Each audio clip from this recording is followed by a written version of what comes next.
أعوذ بالله من الشيطان الرجيم.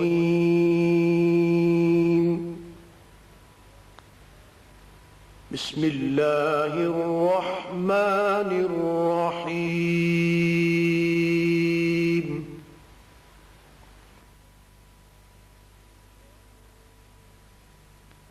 بل ظننتم أن لن ينقلب الرسول والمؤمنون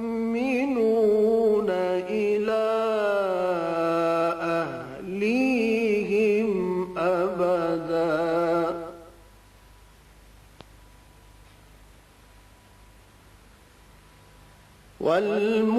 والمؤمنون إلى أهليهم أبدا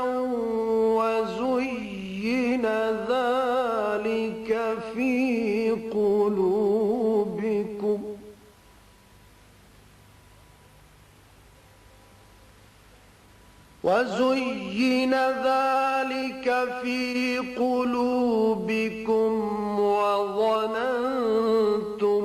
ظن السوء وكنتم قوما بورا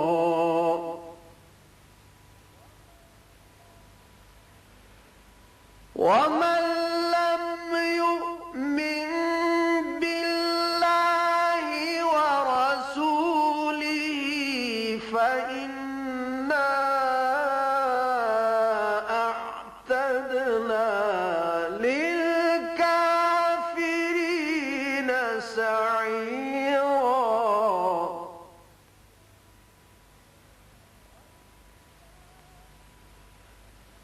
ولله ملك السماوات والأرض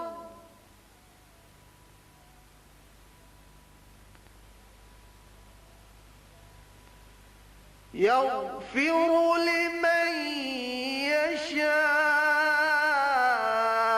ويعذب من يشاء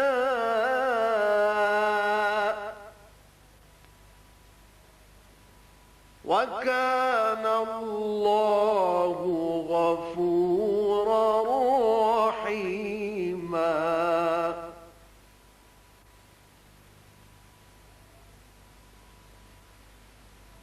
سيقول المخلفون إذا انطلقتم إلى مغانم لتأخذوها ذرونا نتبعكم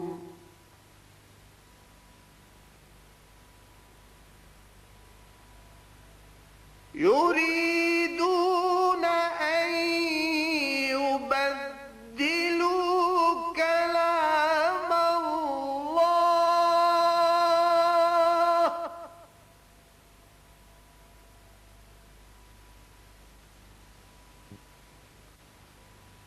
قل لن تتبعونا كذلكم قال الله من قبل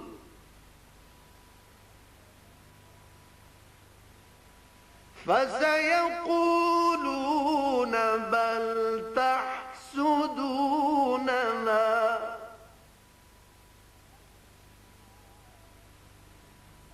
بل كانوا لا يفقهون إلا قليلا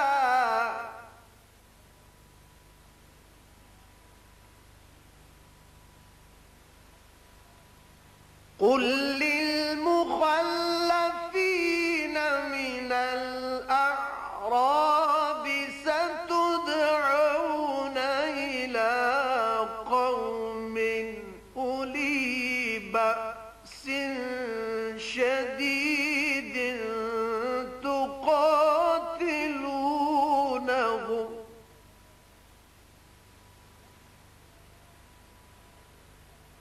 ستدعون إلى قوم أولي بأس شديد تقاتلونهم أو يسلمون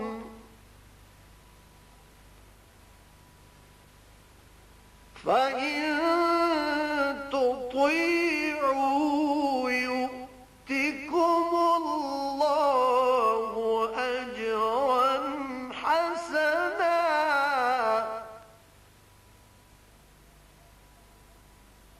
وإن تتولوا كما توليتم من قبل يعذبكم عذابا أليما صدق الله العظيم.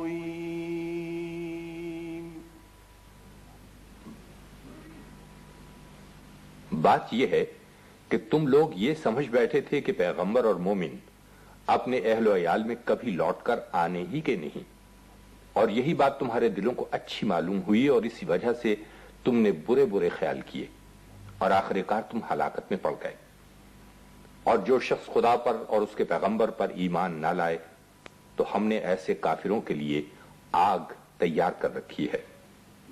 اور آسمانوں اور زمین کی بادشاہی خدا ہی کی ہے، وہ جسے چاہے بخشے اور جسے چاہے سزا دے، اور خدا بخشنے والا مہربان ہے. جب تم لوگ غنیمتیں لینے چلو گے تو جو لوگ پیچھے رہ گئے تھے وہ کہیں گے کہ ہمیں بھی اجازت دیجیے کہ آپ کے ساتھ چلیں.